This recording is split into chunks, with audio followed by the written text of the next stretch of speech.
देवा, हे जग म्हणजे एक रंगभूमी आहे. त्या नाटककारानं लिहिलेले प्रवेश आहेत हे. आपण फक्त ते सादर करणारे नट.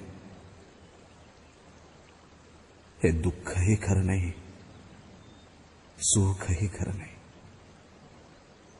यशही आपलं नाही, अपयशही आपलं नाही.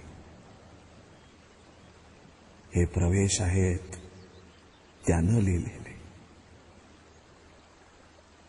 देवा, एवढंच भरत वाक्य मनात ठेवायचं. पडदा पडताना भूमिका रंगमंचावर सोडून बाहेर पडावं, तसा आता या जगाचा निरोप घ्यायचा. निसंगपणे.